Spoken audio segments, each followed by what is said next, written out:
Well, hey everyone, I'm Nick and welcome back to Sci-Fanatics.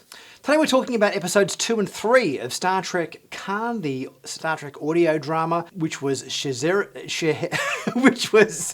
Scheherazade, got to pronounce that correctly, and episode 3, Do Your Worst. We're really getting a sense now of what it was like for these guys to be thrust into this very inhospitable environment and try to establish a colony whilst being attacked from every angle and facing the wildlife problems not only from within but externally from what the planet was throwing at them. Episode 2 picks up 3 weeks later with Hugo's memorial. Khan is snubbing Marla. She's sort of out of favour with him. And they are off on a jungle expedition with Joaquin, Ivan, Erica, Richter and Silvana. They end up cataloguing a lot of wildlife and fauna and flora and so forth, which includes the Cetidactyls. And there's a bit of a boar hunt. Ivan kills a boar so that they've got food to eat. And on dinner that night, Marla recites the story of Scheherazade, a wife to a sultan who had a history of murdering his many wives to make sure they weren't unfaithful to him, which was a nice parallel to Marla having to keep favour with Khan so that she stays alive. I gotta say, I do struggle from time to time in this audio drama when there's a lot of characters in a scene trying to exactly grasp who you're listening to and exactly what they're doing. As I mentioned in my episode 1 review of this show, it's not so much an audio drama which would take into account that there's no visual component to the story, but it's almost like watching an episode with the TV turned off, so you're just trying to make sense of exactly what's happening. And I think particularly when there's a lot of characters talking, I think it's easy to identify certain characters like Khan, Ivan, who has a very thick Russian accent, Marla, who's very identifiable, played by Ren Schmidt. But I think when it comes to the other characters, when you're talking, it's Joaquin and Richter, and you've got Silvana and Erica, sometimes it can be difficult knowing exactly who you're listening to and what exactly they're doing. This could have been improved a little bit, I think, if we'd maybe gone back to Leah, almost in a narrator's sense. So because she's going over these logs, you could almost have Rosalind Leah acting as a narrator so that she's making a log entry in terms of exactly who is doing what thing. So I think that would help to set up a scene. You could have her going, on day 38, Erica and Marla and Silvana were doing this, and then thrust into the scene. So you've got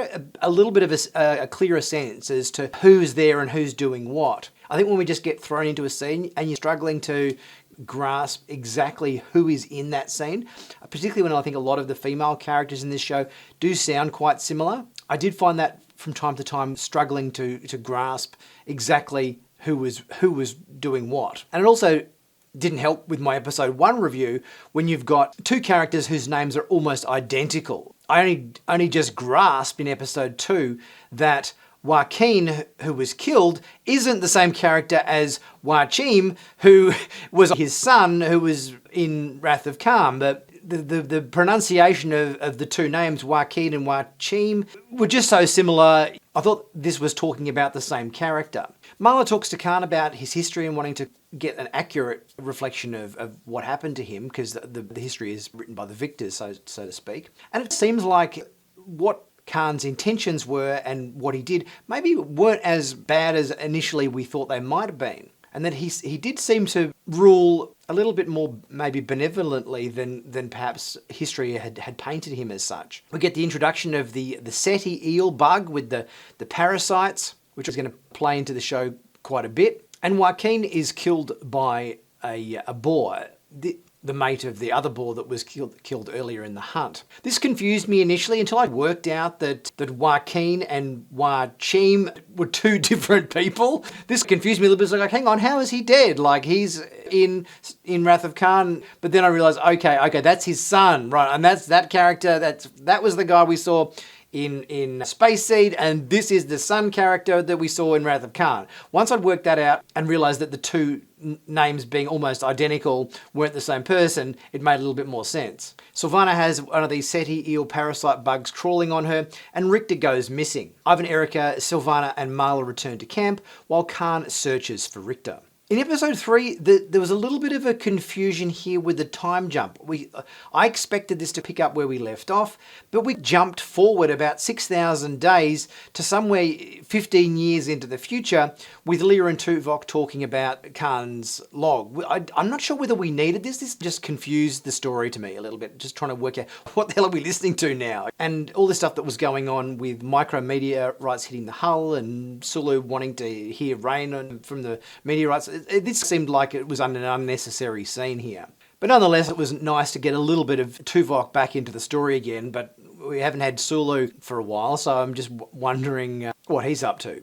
We jump back to the part of the story we left off in the previous episode with Khan searching for Richter, and it appears one of these Ceti eel bugs has entered his ear, much like we saw in Wrath of Khan. He's in a completely delusional state and is going quite mad. We get a scene with Ursula being pregnant and Paula upgrading one of the scanners, which then later in the episode helps them reveal the state of Ceti Alpha 6 and its instability, which forebodes its imminent destruction in 6 months from now. The expedition returns with the body of Joaquin, and Marla talks to Joachim to help him through the loss of his father.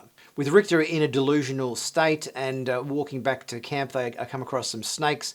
Richter climbs a tree to flee them and falls and breaks his ankle. So Khan has to carry him all the way back to camp on his back. We get a scene, I think it's in medbay or their sickbay facilities, with another female character called Mado, Erica, and Silvana all talking about the Ceti eels and crops and stuff. This was another scene I'm thinking, who am I listening to here? Particularly when we get thrown into a scene with a number of different female characters whose voices are all quite similar. I did struggle a little bit in this scene to grasp exactly who we're talking to and who they are. The end of this episode had Khan returning with Richter in an increasingly delusional state, and in this delusional state that he's in, he attacks Silvana and kills her. The body count is racking up in this in this show, from Hugo in the first episode, who was killed by Ivan, and we've got Joaquin being killed, and now Silvana gets killed, and then it seems quite severe, but Erica says to Khan the only way we can work out why this bug is, what it's doing to him, is to kill him. So then Khan snaps Richter's neck in order for them to be able to do an autopsy on him to work out this larva from the Ceti eel and what it's done to him and everything. So the body count is certainly elevating substantially over the last couple of episodes, where every episode we're losing multiple members of the exiled team there. So we're going from something in the vicinity of 75 original people, and then by the time we get to Wrath of Khan, I think there's probably only about 10 of them left or something to that effect. So the planet is wiping out people at quite a quick rate. Overall, I enjoyed these 2 episodes of the audio drama. I think it paints an interesting picture of the planet and the trials and tribulations of what they had to go through to get set up and everything. It's great to have a little bit more understanding of the Ceti eel bug that we saw in Wrath of Khan and how exactly that was introduced to the show.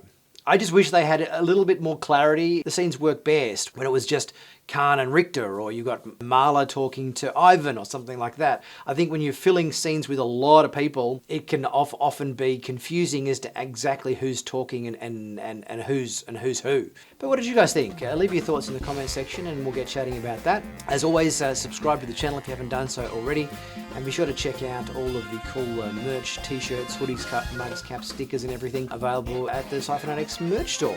I'll be back soon with the next video. See you guys then.